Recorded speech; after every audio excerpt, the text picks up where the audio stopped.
Good evening, ladies and gentlemen. Today we have a special guest. He's not just a name, he's a legacy. He's not the only, he's, sorry about that, a little nervous today. He's the one and only Black Dragon.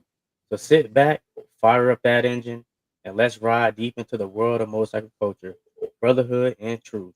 Because when Black Dragon speaks, the MC world listens. This is Left Lane Chronicles, and remember, keep them twos down. Welcome, welcome. There's no music after that?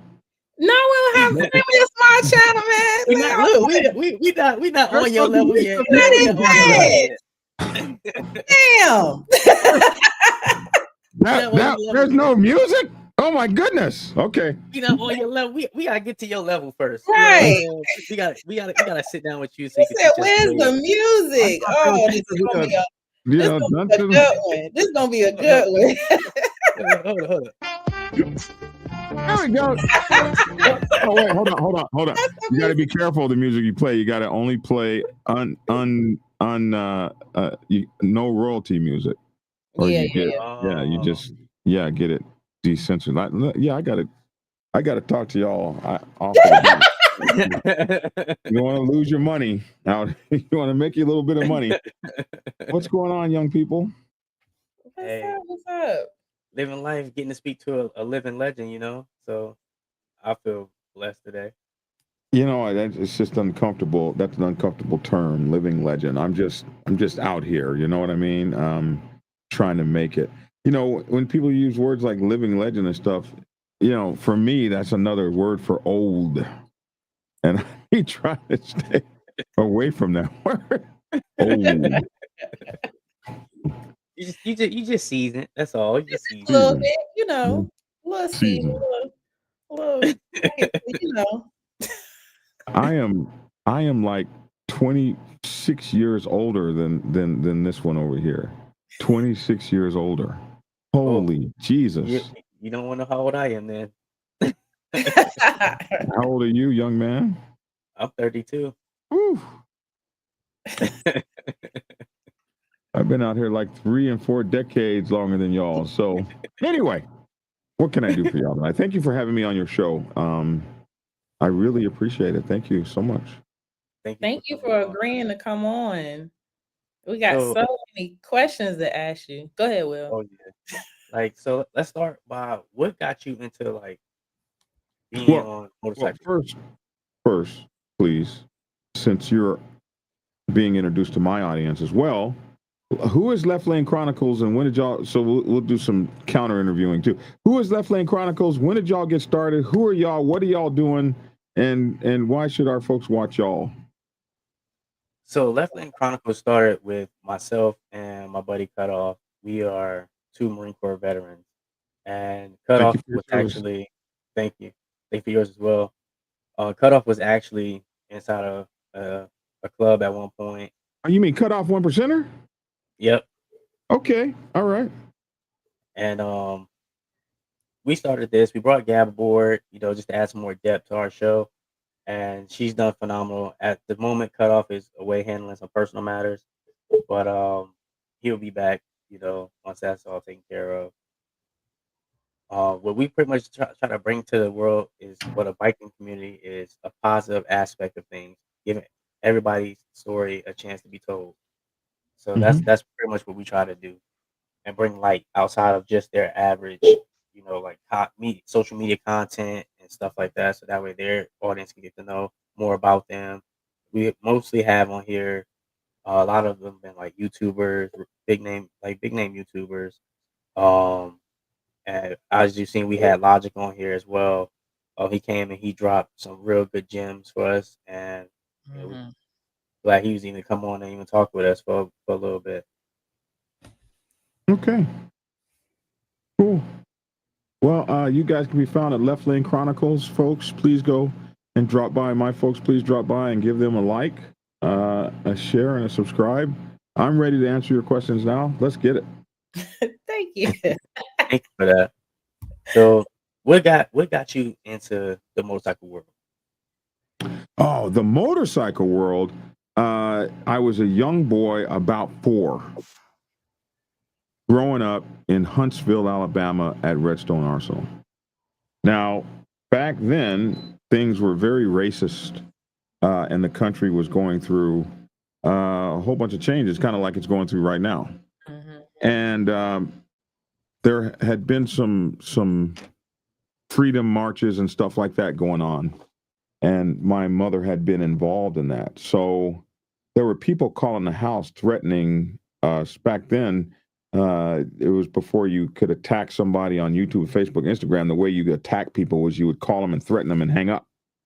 So there were people threatening my mother, and the threats that they had made specifically was threats to my life. We'll kill your black son. Actually, they used the N word, playing out in the yard, stuff like that. So it was a very topsy turvy time for my family. Everybody was screwed up, and a lot of people were scared. Black folks were getting lynched across the South. All this stuff was going on. And this white biker was driving through the neighborhood. And when he rolled past, I turned and I looked at him and I stared because he was on a motorcycle. And this may have been the first time I had actually like maybe seen one for real. And my mouth was just open. I was just like, so he stops and pulls over, says, "What are you looking at, boy?" And I pointed. "I'm looking at this motorcycle right here." And he said, "Do you like that, boy?" And I was like, "Uh-huh." And he said, "You want to ride, boy?" And my mother had told me don't ride with strangers and stuff, especially since all this was going on. All that was gone out of my mind. When he said, "Do you want to ride?" I was like, "Oh, hell yes, I want to ride." And so he snatched me up, put me on the seat in front of him, and just took off down the road. And I think I could faintly hear my mom running and screaming, "Ja!" And so we were gone, 30, 40 minutes, a long time we were gone, as this guy was winding through the gears and riding me here and there, and I'm just screaming and laughing and having a great time. So when he decides to bring me back home, the police are there, my mom's there, my dad, sergeant in the military, they were all there, and everybody was pissed off. I couldn't figure out why at this biker, and my mom's trying to fight the man with fists, and the police have him, and I mean it's just an ugly scene. And she screamed. I had a big smile. My mom jerked me off that motorcycle, and she's screaming and hollering. She's trying to beat the man up, Oh, Lord. and the police got him all roughed up and stuff, and they're treating him like they treat bikers. And the man looked at me and he winked, and he looked at my mom and he said, "He's ours now." And with like an evil laugh. And she snatched me into the house. I never saw that man again, but he was right. I was obsessed with motorcycles from that minute forward.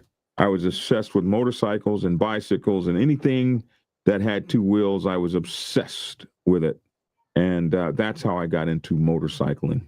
And from that moment forward, I would not stop pestering my mother until I got one. I can remember, we in when my mom divorced my father, we moved to Oklahoma, and everybody had hay fields and stuff like that, and everybody had mini bikes and stuff like that, and they all had one. I didn't, but I got to ride everybody's, and we would just roll everywhere, man. It was so cool. So that was my introduction into motorcycling. Hey, that was crazy. Sorry.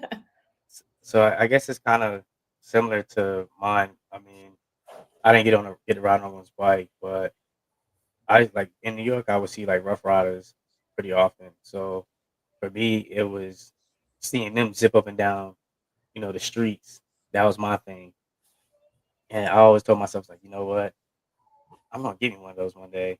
And then years later, end up seeing biker boys, and I started seeing everything they was doing in there, and I was like, I'm definitely getting me one. And I started seeing my cousins and all them have bikes, and it was pretty dope. So I say it do take you on from a certain age, and it grabs your attention. I would say. What about you, Gab? Well, my experience was different. I mean, I saw people on motorcycles, men, majority of the time. I really didn't see a lot of females on bikes. I actually didn't start seeing or have knowledge that there was a lot of women that rode their own bike until I actually became a part of the community. And then I was kind of like, oh, wow, it's women that ride by themselves in big bikes too. So that kind of just piqued my interest in getting the bike that I got now. Okay. So with that being like your earlier influences and whatnot, and that pretty much drew you to club life, or did it just draw you to Oh, the? no. Club life was completely different. I grew up as an independent biker. I would see the club dudes. I had no desire to deal with those dudes at all. I mean, I didn't know anything about them. They all rode chopper looking things in my neighborhood. They were like all the black dudes had like these chopper things that were mostly like Kawasaki's and Hondas, 1972 chopped up choppers, and it was really cool. But that was not my style of riding. I was riding enduros and mini bikes and dirt bikes, and I had no desire to do that kind of riding. Everybody was structured in a 2x2 and all this old kind of stuff, and I was a kid. I was like, I was dedicated to riding and popping wheelies and jumping stuff, and my You whole neighborhood. Huh? were Papa Willie's. Oh yeah, yeah. You just Before gonna you slide past that. Okay. before you had the kids rolling around the neighborhoods, we rolled around the neighborhoods like that too. We just didn't have no videos of it. But my sisters tell a story. They say that every time they would ride with me, their head would be 2 inches off the cement, and that's how we would roll down the road. My whole neighborhood where I grew up, whenever I go back home to like Northwest 16th Street in Oklahoma City, the people that are still left there always remark, "Oh, that's the wheelie popping kid," and we just knew you were gonna die. I would do all kind of stuff, stand up on the the only thing I didn't do that we didn't have back then was stoppies, where you would do the wheelie on the front wheel. Like I never saw that until like Biker Boys. I didn't even know what the hell that was, but man, Evil Knievel was around, and we'd want a wheelie like that. What brought me into club life was when I joined the Navy, 1989. I was stationed at submarine training facility in San Diego, and I was learning how to be a trainer, which is really what I do in the world right now. But I learned all that in the Navy, and I got into trouble on the base when a senior chief told me to clean the bathrooms, and I was in E5, and I was like, I'm not cleaning the bathroom. You need to get an E1 or an E2 to clean the bathrooms. What you got me trying to clean the bathrooms for? Like I was in the submarine Navy, and we were different, and so in the service Navy, I guess an E5 might do something like that. In the submarine Navy, we were just more qualified. We did a lot more stuff. So I just felt like I was just too good for that. And I told the senior chief I'm not cleaning the heads. And my best friend was like, I'm not cleaning the head. We're not doing that. And so at this point in the Navy, they fire your ass. They send you to mast and they kick you out. But I was a young black kid, and this was a white senior chief, and he could have destroyed my career at that point. I didn't even know. And instead of doing that, he went to a black senior chief and said, "Hey, man, you got to get these guys and square them away, and beat their ass if you have to." But they preferred to square you away inside the Navy tradition rather than throw you out. And I was so glad later to find that guy. So they sent me to a guy by the name of Master Chief George Clark. And Master Chief George Clark, he was the cleanest dude I'd ever seen in my life, in terms of he wore that white uniform, and he was just clean. And he was in charge of a program, and they sent me to him for him to straighten me and my best friend Keith out. who, and man, we went to his office, and I sat back and put my feet up on his desk. You know, I was a submarine sailor and very smart aleck and everything. And I was like, so you're the Uncle Tom they're going to send us to clean us, get us cleaned up. Man, that bro came from behind that desk, and things was ugly. Ugly, ugly, ugly. And then after he got through with us, he said, now clean this shit up. And so after we cleaned up everything that had been torn up, he came back in and he said, okay, really what has gone on here is you guys, he should not have asked you guys to clean up the head. But in the Navy, you don't have no choice but to clean it up. So this is what we're going to do. We're going to do a compromise. You're going to go into the head. You're going to stay there 30 minutes. You're going to come out and you're going to say, Senior Chief, we've cleaned the head. And the Senior Chief is going to go in there and he's going to say, you guys did a great job. And then he's not going to ask you to clean the head anymore. And you're never going to ever talk back to him in any kind of way anymore. And in that way, he saved my whole career. So later on that afternoon, after all that happened, I'm walking and I see him walk out. Now he's in civilian clothes and he gets on a Kawasaki, the one with the bags on the side. What the hell was that thing called? An adventure? Huh? Was it the Vulcan? It wasn't the Vulcan. It was the Kawasaki. Oh, I forget what it's called. It has the ZX14 engine, but it sits upright. It's got the bags on it. It was a badass motorcycle at the time. And Two-Wheel Traveler said old school senior NCOs were wild. Yes, they were. They would beat your ass. Thank you, Two-Wheel Traveler. It was a concourse. So I get on he gets on this concourse, and I'm walking past him, and I said, what the hell do you know about motorcycles? Like he's a senior chief in the Navy. Like he was old. He was 30 something, right? He was old. He was probably 36, right? And I was like, Senior Chief, what the hell do you know about motorcycles? He looked at me and he said, son, what do you know about motorcycles? And I'm a rider. I'm a rider. What are you talking about? I'm a rider. And he said, oh yeah? And he said, you're a rider, huh? And he said, I'll tell you what. And back then, you didn't have cell phones or anything. He pulled out a piece of paper and he wrote his address down. Oh. And he said, meet me at 4280 Market Street, Saturday at 2 p.m. And so you had to go to a map and look up 4280 Market Street and figure out how to get there. Like, I think the kids of the day would be lost, right? So I said, okay, 4280 Market Street. So I took my best friend Keith Corley with me. And we went to 4280 Market Street Saturday at 2 p.m., which was like the next day. And it was the Black Sabbath Motorcycle Club. And when I got there, here he comes in dungarees, or you might call them Levi's. He was dressed like a civilian with this cut on of a biker club, this clean, beautiful, well-dressed, muscles and ribbons. He had so many ribbons because he had been to Vietnam and all these places. He was a former Marine. He had ribbons just draped down his chest. And all of that was gone. And here was this damn biker in colors. And I was like, wow, this war hero is a biker in a gang? And I walked in and I was like, wow, this is a biker gang house? He said, son, we're called motorcycle clubs, not biker gangs.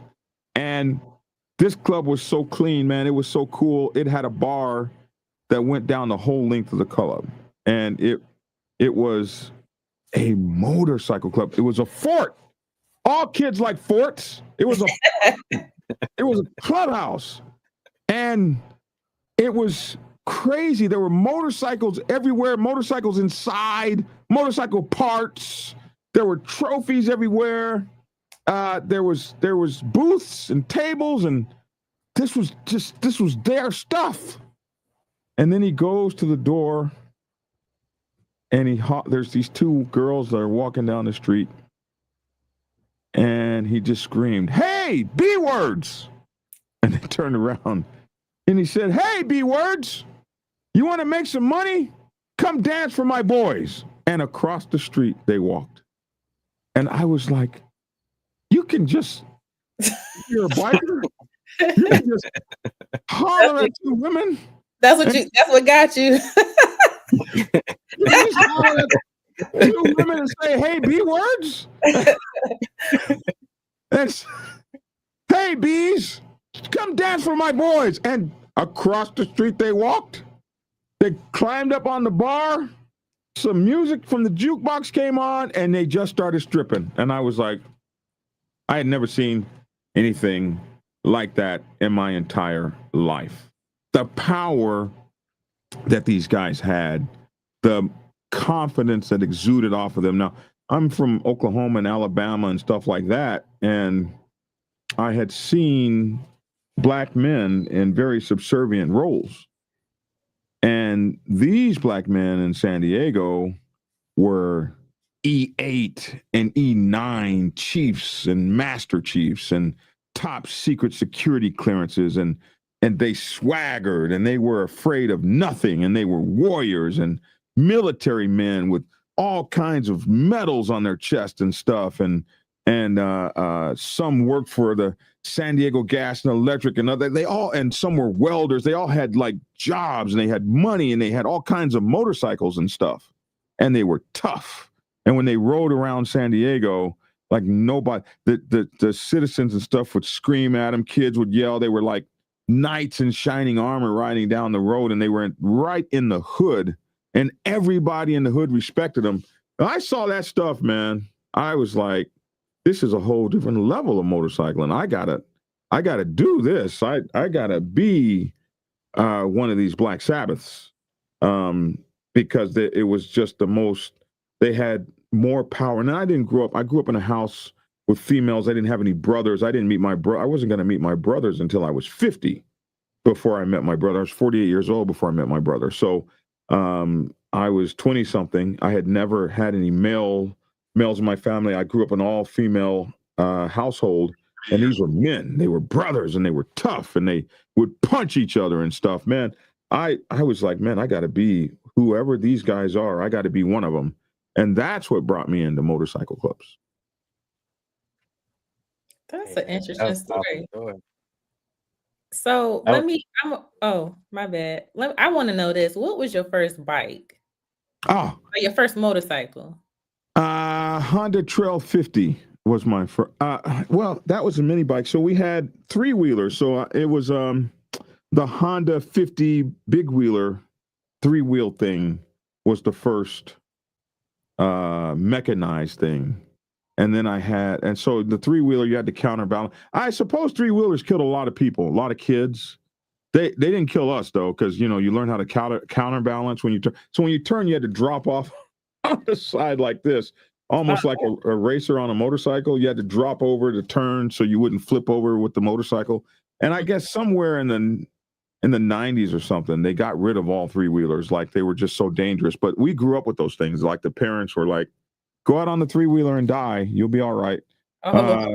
So I remember I had a Honda 50 3-wheeler, and then I had a Honda Trail 50, Honda Trail 50cc mini bike. And my first motorcycle was a Yamaha 125 Enduro. And then I got the Kawasaki 125 Enduro, which was twice as fast. And then I just, bikes going up from there. But those were my first bikes were mini bikes. And I had go-karts and, all the toys that you grow up with in rural life. Or somebody else's. If I didn't have one, everybody had those things. So there was plenty to ride. You just needed to be adventurous enough to ride something. Okay. Oh, we got Logic on. He said, hey. Hey, what's up, Logic?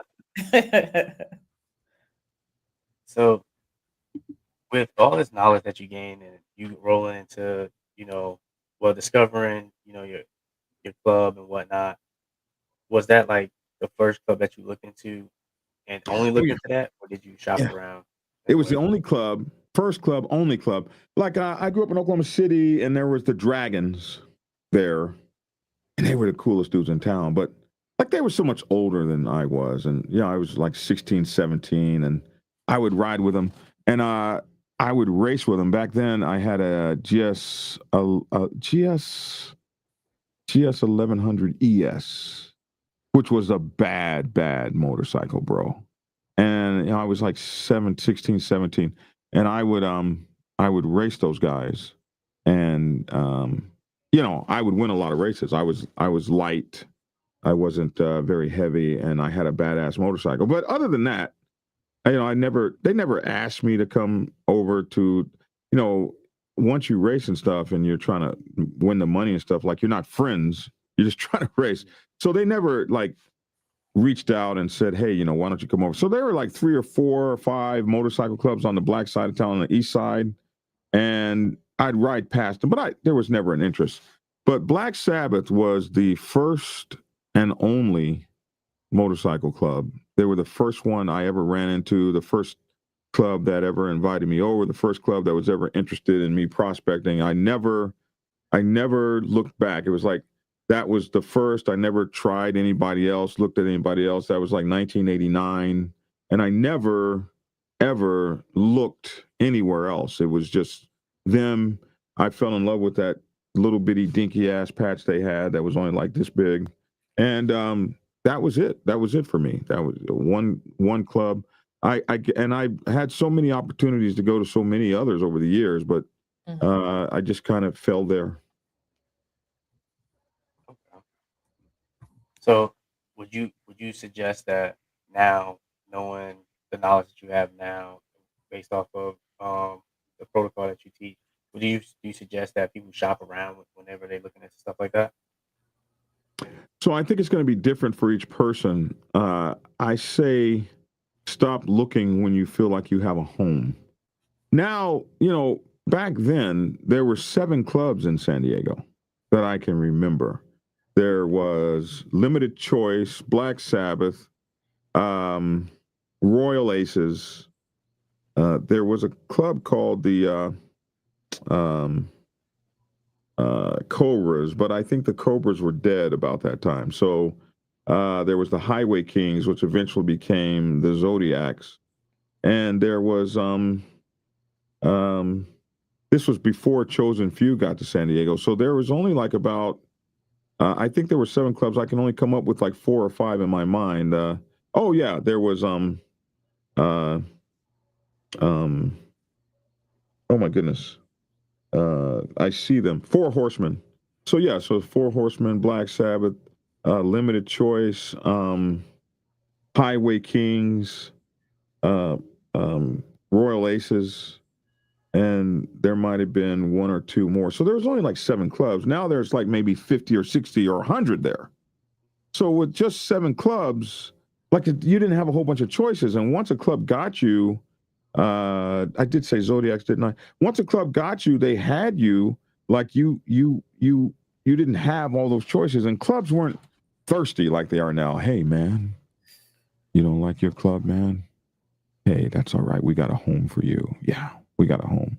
Like you didn't have that kind of stuff going on. You didn't have people off in your ear and stuff and whispering and hey man. The voice for me, Black Dragon. You know how your voice kind of got like all I just want to point that out. Your voice, how it changed when you did the like, hey, you're not happy. Yeah. You gotta get everybody and everything, Yeah. We got a home for you over here, man. Oh, shit now. They didn't do that. They didn't do that back then. Back then, it was like, oh, you're not having a good time at your home? I heard you got your ass put on suspension. Bro, you better get things right over there. If you still want to be on the set, we can't talk to you. I just say he's trying to be sexy. We can't holler at you. You had the real horns of righteousness. Did you see what he just said? He said, "You trying to be sexy?" He said he'll talk about you tomorrow. Yeah, we'll hear about this tomorrow. Oh man, I'm too finished. So I would say you go where you're comfortable. I say in my mind, there's 4 reasons why you would leave a club, but that's after you get in it. But I have no problem with someone hanging around. That's what the hang around process is for. I never hung around, and maybe if I had hung around some other clubs, I might have chosen differently. But I've just always been a very loyal kind of person. Once they offered me, I never considered anybody else. But I don't have a problem with you hanging around. I don't like club hopping, but I don't have a problem with you hanging around a few clubs to find one that fits you. And now you don't have to hang around so much because everything they're doing is on the internet. Like you can just actually research clubs until the cows come home because it's all now on the internet. Everybody's on Facebook and Instagram and YouTube, Snapchat, TikTok, Blue Sky. Everybody's on those now. So you can actually do a whole lot of research and never even meet the club. What you think is a good hang around period? I know you have we're going to get into it as far as in your book and everything, but what do you think is if you was giving advice to somebody, what you think is a good the hang around period is from when you start hanging around until they ask you to join. Okay. So that's not something you should have a say in. So you either hang around till they ask you to join or until you're like, yeah, then it doesn't look like they're going to be asking me. Let me go hang around somewhere else. Maybe that's it. Well, ladies and gentlemen, at this time we will be taking a short commercial break. I don't want to say it again.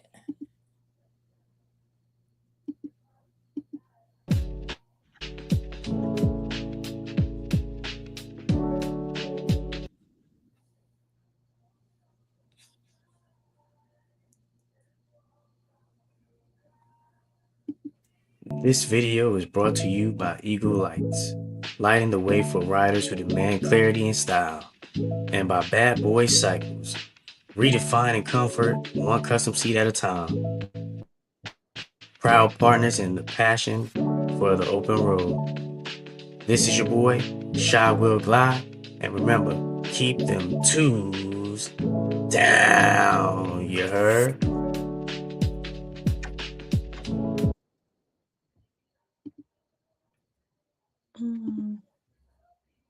All right, and we're back. There we go. All right. So speaking of protocol and hanging around and all that good jazz. So, what would you say the purpose and power of MC protocol? What would you say is the purpose of that? The purpose of MC protocol. Well, the purpose of MC protocol can be found in my new book, Motorcycle Club Protocol 101. And in this book, I talk to everyone that will read it about motorcycle clubs and how they operate and the purpose of MC protocol and all of that. So when you think of MC protocol, you got to think of stuff like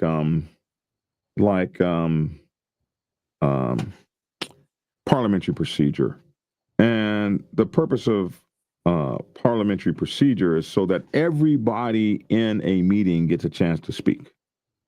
The purpose of MC protocol is for every motorcycle club out there, no matter what its level of in the game. So whether you're a riding club, a motorcycle ministry, a 1% club, an outlaw club, a support club, whatever your lane is, the purpose of MC protocol is to allow all people to navigate the motorcycle club hemisphere safely, unmolested, and happy within their lane. And so a set of rules has evolved that has 2 parts to it. One part is MC protocol that happens within a club. between members, how they interact with each other.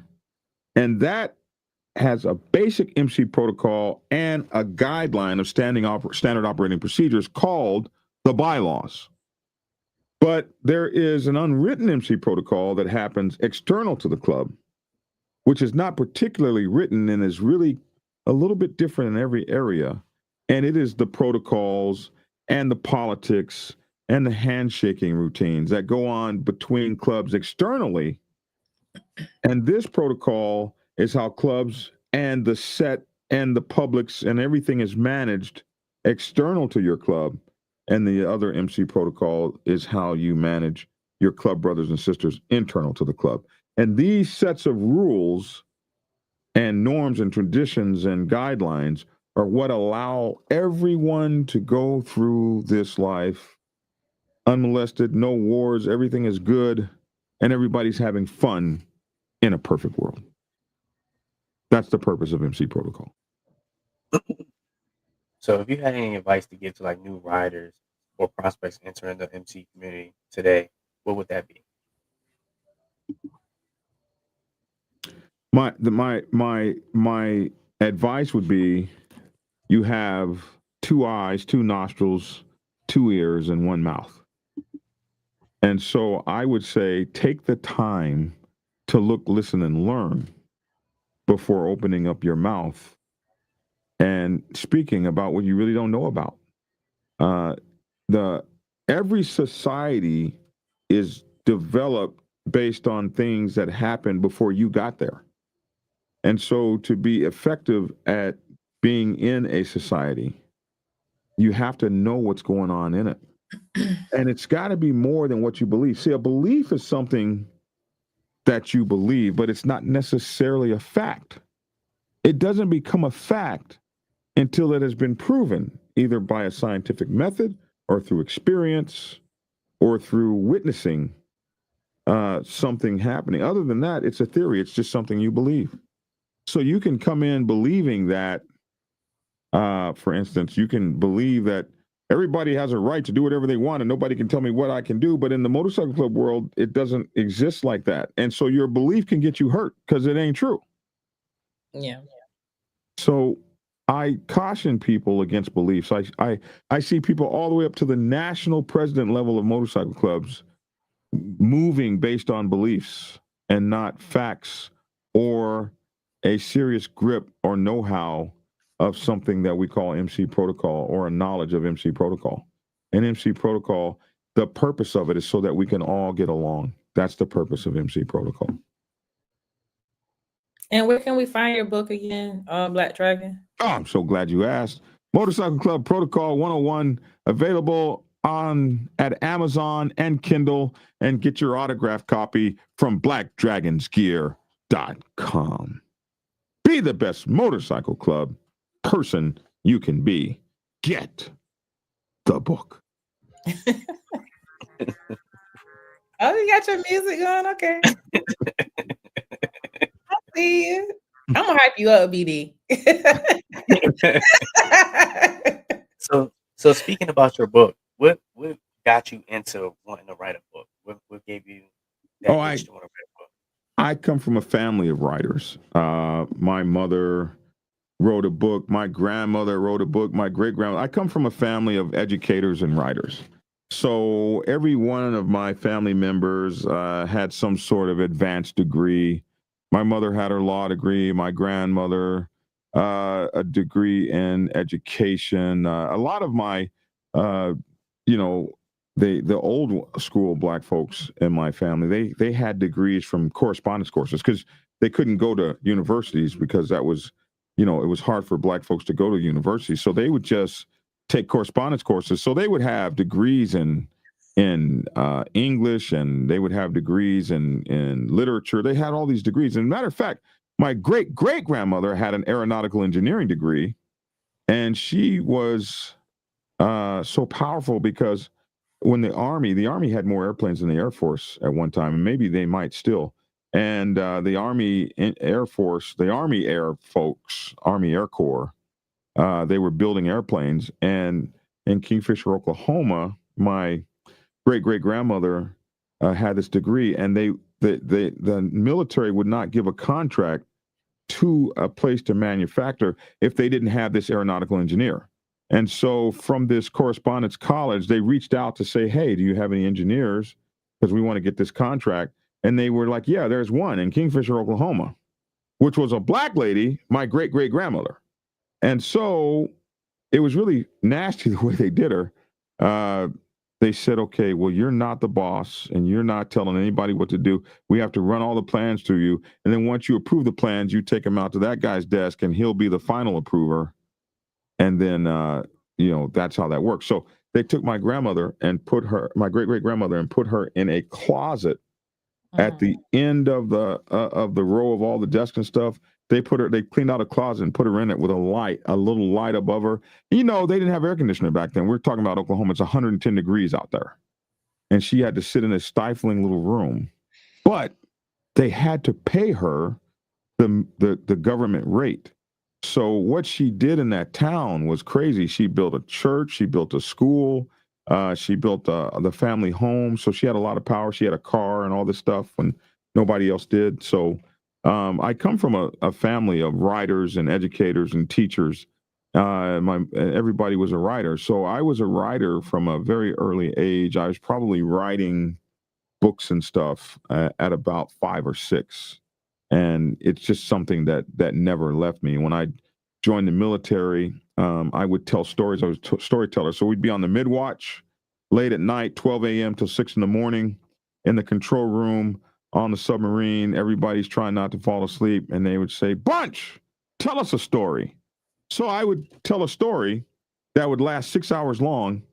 And the crazy thing about it is the next day they would want me to finish the story, but they would remember parts of the story.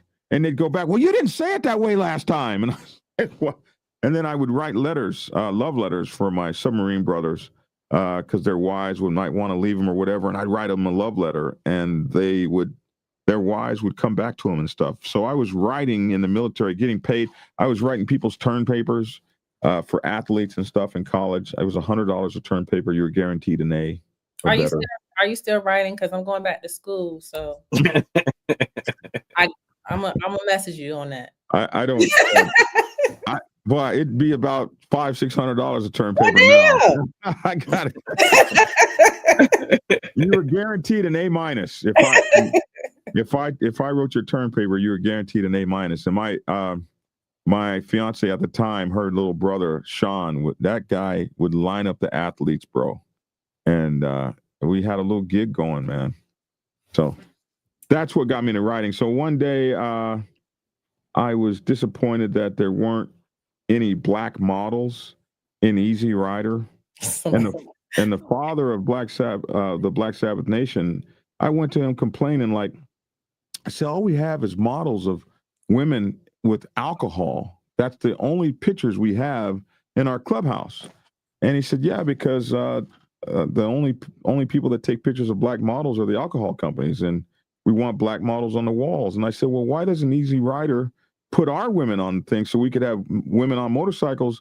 And, I was mad. Why don't they do that? And he said, ain't you a writer? Aren't you a photographer? Don't you take pictures? Don't you know how to write? What do you need them? Who the hell is they? What do you need them for? Make your own fucking magazine. And that's when Black Iron Motorcycle Magazine was born. So that's how I got really into writing motorcycle stuff, was from the father of the Black Sabbath Nation challenging me to stop bitching and moaning and complaining about not having, about somebody else not putting in the black women in the magazine. So I did it myself. And that was my first successful publication. And I went from there to writing stuff about motorcycle clubs and on to where we are now. I even got a chance to work on a movie, so it was really cool. That's dope. You created your own lane. I created my own lane. For those who don't know what that movie is, can you let the masses know? Biker Boys. I got to work on Biker Boys. It was really cool. Do you see yourself writing a future movie anytime soon? Yeah, I'm working on a project that that it's supposed to be a graphic novel, and I've just had a hard time getting an artist. But it started out the Black Sabbath Motorcycle Club versus the Walking Dead, and it just amazing. And I would like to see that turned into a movie. I've written two or three other biker movies, but my most favorite genre is zombie movies. And I got this motorcycle club fighting zombies, and that's what it started out to be. And I don't know what it'll be now, but it'll be some. And I've got the whole thing. I wrote the first treaty and everything, and that's going to be exciting for me. And I hope might that, be happy with an artist. I know an artist. yeah, I need an artist so bad, but man, bro, yeah, and I get to be who I want to be. Like I'm gonna kill people. Like I get to be like, evil to ex-girlfriends and stuff. And there are people like in my motorcycle club that I don't like. So I'm gonna write them in a story, and then I get to kill them in delicious ways. Like, oh yeah, that guy was a traitor. and zombies ate his ass. And then ex-girlfriends is going to be like, oh, she left me. I'm going to write the story. She left me and broke my heart. Oh, Cassandra. Wow. Funny seeing you in the apocalypse. You want some food? You're hungry. You're hungry, are you? Okay. So I get to just be evil. I get to just be evil. I feel like that'll make like I feel like that'll make like a great like anime style. Yeah. Adult anime style TV show. I know you got some Michael Jackson over there. We can't play it. We don't want to get copyright, but I would play it if I could. So yeah, I can't. Yeah, I've got some. Luckily for me, I've got so many book projects on the thing. I can't even write the stuff fast enough, and I'm so fortunate that people. I'm so fortunate that people that will read my books and support my books and buy them. I got people that have bought every book I have ever written. They'll just buy every single book, and people are buying the books and sending them to their friends and stuff like that. It's just a very fortunate blessing that I've had. See, and look, you even got your first possible cast member right here, Two-Wheel Traveler. See, look at that. He said, yeah, see, look at that. A post-apocalyptic film following MCs would be dope, man. Yeah, man. Because our whole way that we would do things would be so cool,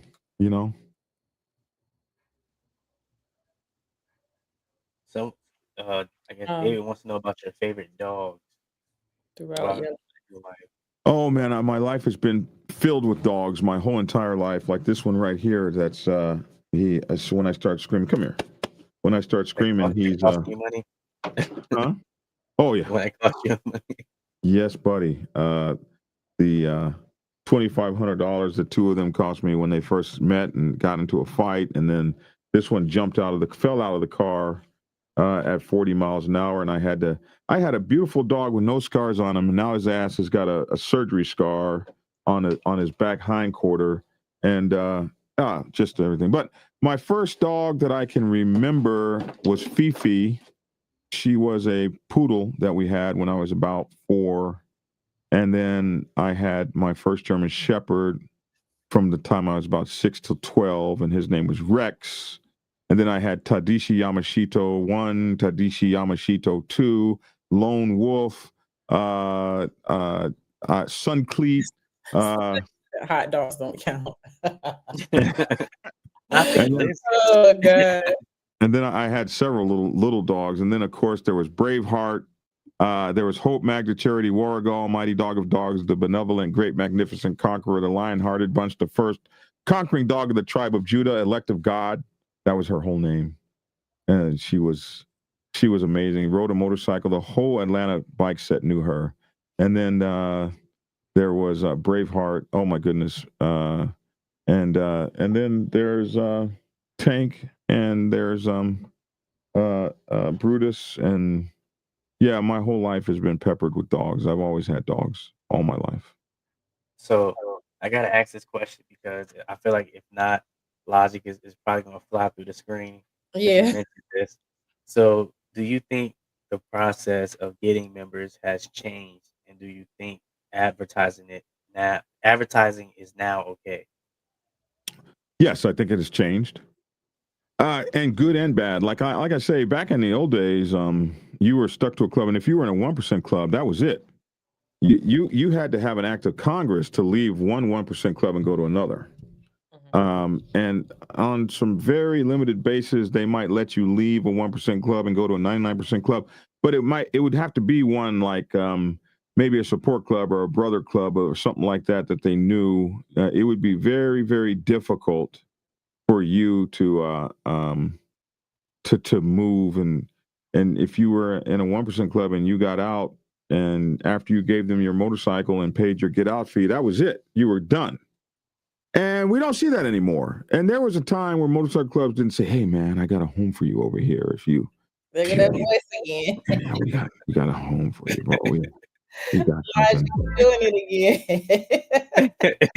They didn't Not do it logic, like you that. doing Boy, it good again. boy. I'm just saying, right? So now it is, you'll be in a club and people will be like, "Hey man, I got a home for you," and stuff like that. So the way that they go about it, like they're shisty, like they don't give a damn. People and even the 1% clubs, they switching out 1%er was a this 1%er this time, this 1%er that time, this 1%. Like, damn, bro, you just dropped 9 1%er clubs. Wow. So that has all changed. It's not the same. And a lot of it is because clubs had so much power back then. Um, Clubs had more power than they have now. People have more options. They overused the out bad thing, overused it, and overplayed it, and now nobody believes you. They don't believe the club when the club says out bad. Most people look at the club like, "Yeah, really, what bullshit? What was it?" Because there used to be only 2 or 3 or 4 things that would get you put out bad. Now people are out bad because you pissed off such and such's wife or whatever the case may be. So no, people don't even believe it. They don't even buy it anymore. So all the power clubs had to squash people and put thumbs on people and control people, those institutions have lost a lot of that power. So, yeah, it's changed. And I think that's a good thing and a bad thing. And I do believe it's the time for recruiting over the internet because the internet is how we communicate. It would be just like saying, well, you can't communicate, you can't recruit on the phone when cell phones came out. I always tell the story like, what did the guy do when he was sending smoke signals and some guy came out and said, "Hey man, we're drumming." "Well, I'm not drumming. I'm not going to do no drums. I'm sending smoke signals, bro. That's what we do. We send smoke signals." "All right, well, you won't be sending smoke signals at night and you won't be sending them in the rain, but we'll still be drumming and our army will be there and yours won't because they didn't see the smoke signal." So, when people went to carrier pigeons and carrier pigeons could carry stuff when the drums couldn't be heard. And then you had the telegraph and the teletype and all these things. When communication changes, people adapt to the new change in that communication, and that's what they use. And social media is what they use today. They're not going to use it forever, but maybe the next 20, 30, 50 years. Social media is what they use today. This is the medium. And you can put together a viral something, and it goes out and hits several 100,000 people. I just did a video, and it hit several 100,000 people, and that's power. You can talk to 2 or 3 million people. Why not recruit? So we're watching, like we're seeing Satan's Choice do a lot of recruiting on the internet, and people can hate and be mad. That guy has put together a nation in no time. Like the 15 years it took me, he's done in 15 months. Damn, that's crazy. So no, I'm not mad at it. I think if I were to start a club today, I would absolutely use my whole Black Dragon biker TV and persona and all that. And hey, this is Black Dragon. You want to be in a motorcycle club? Spirit decorum, riding, acting like, and being part of a family? Then you should join us. You should be with us, and we will do it together. You and me and us. That's Yeah. They ready to sign up now. So I hate to do this, everyone, because I know we all enjoyed this time. But before we get out of here, I just want to ask BD, do you have anything left that you want to leave with the viewers, new riders, seasoned riders? Yeah. Try to treat everyone in your sphere. Try to treat everyone like a solid piece of gold. Don't be a sellout. Don't be a backstabber. Don't be a liar. Don't be a dirtbag. In the motorcycle club, we try to to espouse the highest uh, ideals, the highest qualities. Like they used to say in the Navy and the Marine Corps, this person expresses the highest traditions uh, of our organization. Try to espouse and express the highest traditions of being a good brother. Like it takes time, it takes practice to be like a good Christian or a good Muslim or a good Jewish person. It takes time, it takes practice. You have to study the texts. You have to really work at it to try to get closer to whoever God is for you. The motorcycle club is a family that's a part of you that you want to be in forever. You need to find you some texts which should start with your bylaws and understand what is going on and what it is that the club is trying to be and the greatest values and norms and traditions of that club, the standard operating procedures, and espouse them, express them, live them, and share them with others. And if you can find a way to treat somebody in your motorcycle club like a precious piece of solid gold, your motorcycle career and your motorcycle club family will be dear to you. And always remember that you don't do things for people to be thankful. My mother always told me people are not thankful. You do things because they're right. And even if they do you wrong, you can always, always go to sleep with the knowledge that you made things better after you left than they were before you got there. You know what I mean? Capiche? Capiche? Hey, I feel that. Yeah. What about you? You got anything before we? No, I'm just really glad that you came on, Black Dragon. Thank you for taking your time to sit in the left lane with us and share your knowledge, and y'all support him. Obviously, y'all already know about him and his book and everything, but we just really thank you for taking the time to come and talk with us. Uh, I appreciate you young people having me on. You guys have such amazing motorcycle club careers and biking careers and stuff ahead of you. I'm proud of you. You know you're getting out there on your motorcycle and showing up at the Harley Davidson dealers and chatting with people and everything. It takes a lot of courage to put your stuff out there and be at a Harley Davidson dealer because they're not always the most welcoming folks. And to be over there and have them and to do everything it takes to go sit up and talk and meet with women and bikers and talk to them about your experiences. Man, that's not anything I ever thought of when I was you guys' ages. So, man, it's cool to see what y'all are doing and what the new uh, upcoming podcasters are going to be. I'm really excited for you all, man, and I'm wishing the best for you, my young 30-year-olds. Man, do y'all's thing. Thank you. Thank you. So everyone, thank you for tuning in to Left Lane Chronicles.